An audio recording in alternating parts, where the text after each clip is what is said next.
Assalamualaikum warahmatullahi wabarakatuh. Anak-anakku kelas 5A, 5B, dan 5C. Bagaimana kabar kalian pagi hari ini? Alhamdulillah, luar biasa, pasti bisa, Allahu Akbar. Bertemu lagi dengan Ibu dalam pembelajaran tematik.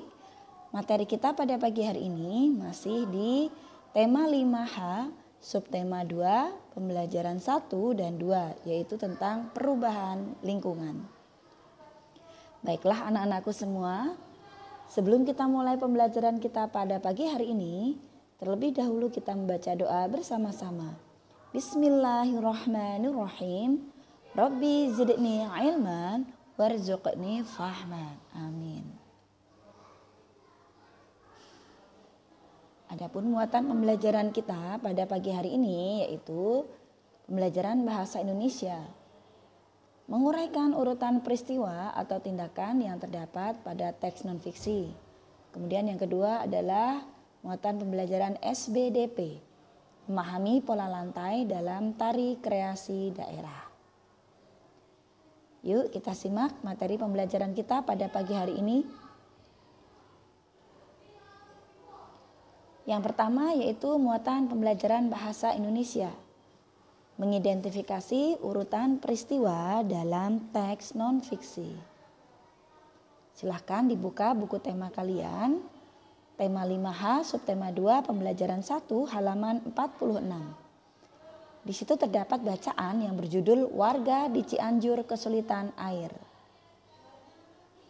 Nah, sekarang peristiwa apa yang terjadi pada teks Warga di Cianjur Kesulitan Air? Kemudian bagaimana urutan peristiwanya?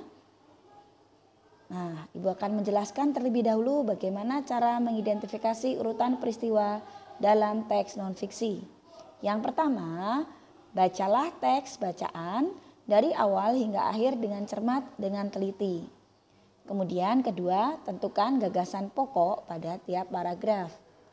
Yang ketiga, buatlah pemetaan dari masing-masing paragraf dengan menggunakan peta pikiran atau diagram. Tentunya kalian tahu ya apa itu peta pikiran. Peta pikiran adalah suatu bagan yang digunakan untuk menggambarkan suatu gagasan dalam teks. Kita bisa lihat diagram yang akan Ibu jelaskan pada pagi hari ini.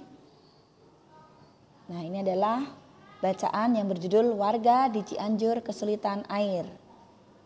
Kemudian urutan peristiwanya, ini adalah peristiwa pertama yang terdapat pada paragraf pertama. Yaitu puluhan hektar sawah di Kecamatan Cikalong Kulon Cianjur, Jawa Barat mengalami kekeringan akibat kemarau yang panjang. Yang awalnya diakibatkan dari pendirian pabrik dan penggunaan sumur bor untuk kebutuhan air bersih di pabrik tersebut, sehingga air tanah dan air resapan masyarakat di sekitarnya terkuras oleh sumur bor. Nah, ini adalah urutan peristiwa yang pertama. Kemudian peristiwa yang kedua berada di paragraf kedua. Petani dan masyarakat mengalami kesulitan air. Selain itu, sumur resapan warga menjadi kering, lingkungan menjadi berdebu karena truk bermuatan pasir melintas di daerah tersebut.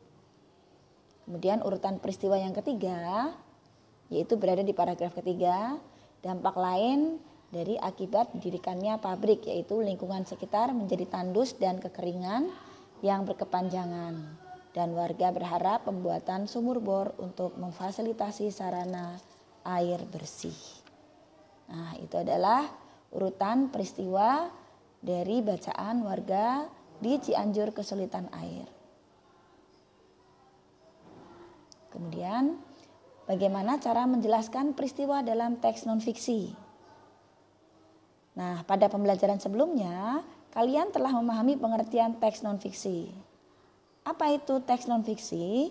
Teks non-fiksi merupakan tulisan yang berisi fakta dan sesuai data. Kemudian teks non-fiksi dapat kita temukan pada artikel berita di surat kabar, artikel di internet, biografi seseorang, teks sejarah, atau teks dalam jurnal.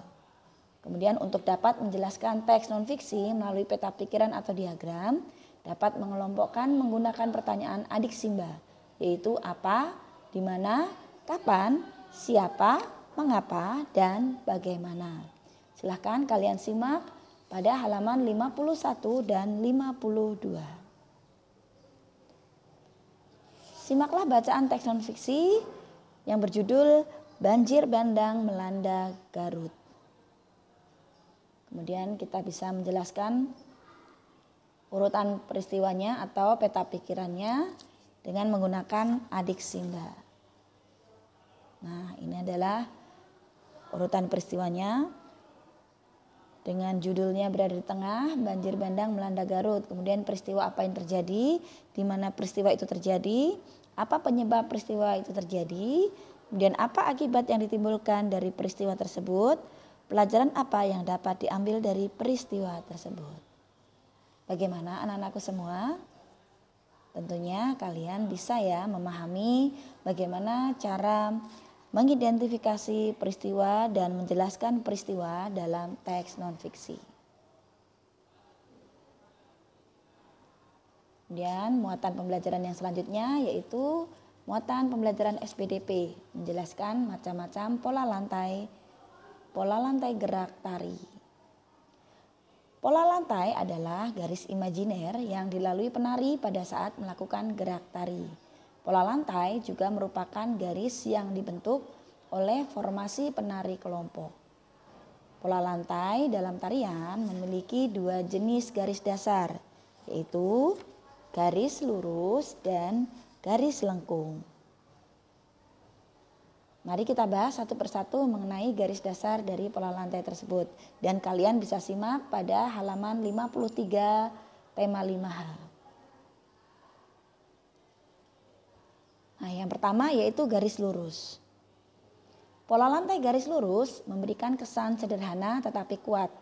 Bentuk pola lantai garis lurus dapat dikembangkan menjadi pola lantai horizontal, garis lurus ke depan, diagonal, segitiga, segi 4, dan segi 5. Nah, ini adalah contoh tariannya, yaitu tari saman, tari perang, tari baris gede, dan lain sebagainya. Masih banyak tarian ya yang menggunakan pola lantai garis lurus.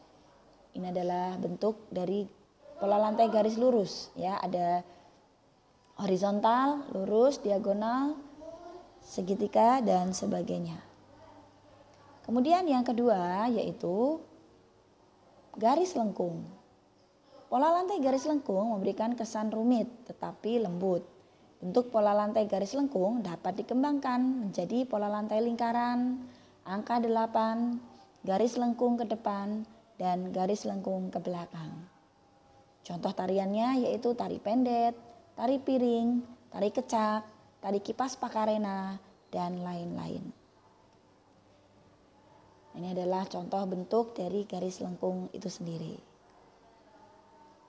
Indonesia memiliki seni tari yang beragam. Dengan beragamnya tarian, maka bentuk pola lantainya pun beragam. Sehingga bentuk pola lantai tarian yang satu berbeda dengan yang lain. Nah, pada materi-materi sebelumnya sudah banyak dijelaskan tentang pola lantai dari tarian kreasi daerah. Alhamdulillahirrabbilalamin, ya anak-anakku semua, materi pembelajaran kita pada pagi hari ini sudah selesai Ibu sampaikan dan ini adalah tugas kalian pada pagi hari ini. Yang pertama, kerjakan halaman 48 nomor 2 bagian A dan B. Kemudian jelaskan bagaimana cara mengidentifikasi peristiwa dalam teks non-fiksi. Kemudian yang ketiga, kerjakan halaman 55 pada soal nomor 4 bagian A dan B. Kemudian yang keempat, tuliskan makna dari pola lantai garis lurus dan garis lengkung. Untuk tugas keterampilannya, buatlah peta pikiran pada bacaan banjir bandang melanda Garut dengan menggunakan adik Simba. Dan kemudian jawablah pertanyaan-pertanyaan yang sudah kalian buat. Kalian bisa simak contohnya di halaman 52. Nah, terima kasih anak-anakku semua atas perhatiannya pagi hari ini. Alhamdulillah materi sudah selesai Ibu sampaikan. Semoga kalian selalu semangat dalam belajar. Kita akhiri bersama-sama dengan baca hamdalah dan Ibu ucapkan wassalamualaikum warahmatullahi wabarakatuh.